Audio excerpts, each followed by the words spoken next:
Tracy, will you stop sugarcoating everything that you're telling me? Will you quit beating around the bush and just tell me how I can improve my performance under your leadership? That was a conversation that I had with an employee of an area that I was leading in 2004.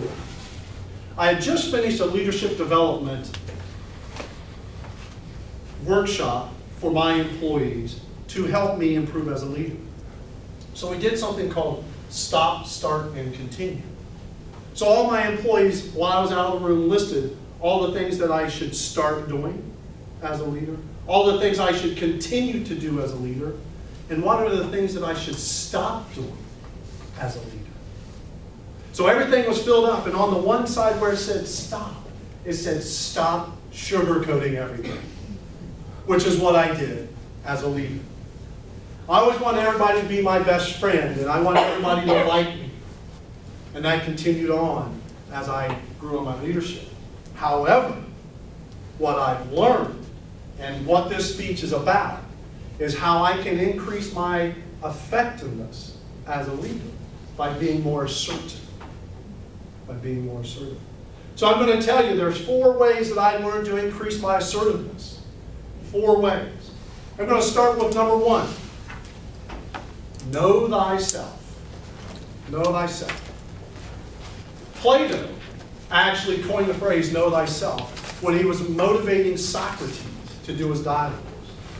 In 1750, in Poor Richard's Almanac, Benjamin Franklin said, as a quote, how he observed with great difficulty of knowing oneself.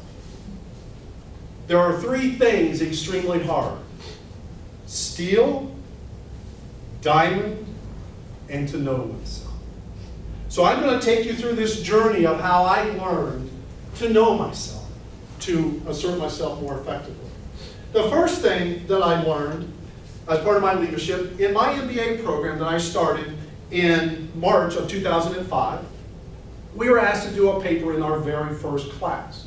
And it was a personal change paper that we had to do. And I had to do a SWOT analysis of my own development. How many are familiar with the SWOT analysis?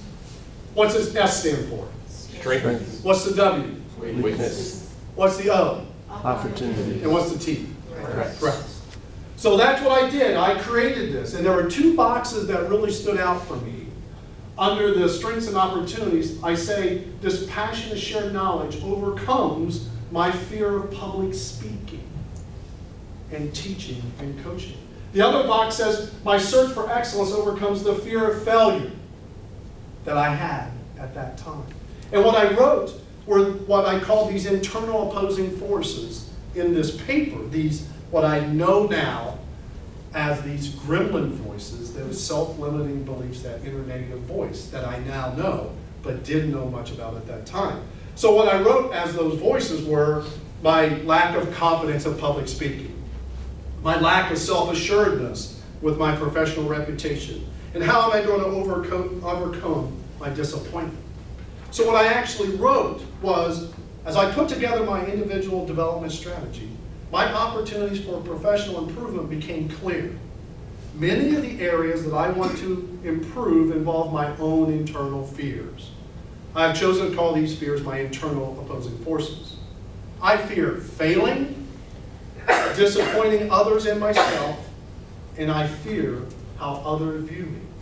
All of these internal psychological obstacles are within my control and driven by my own fears.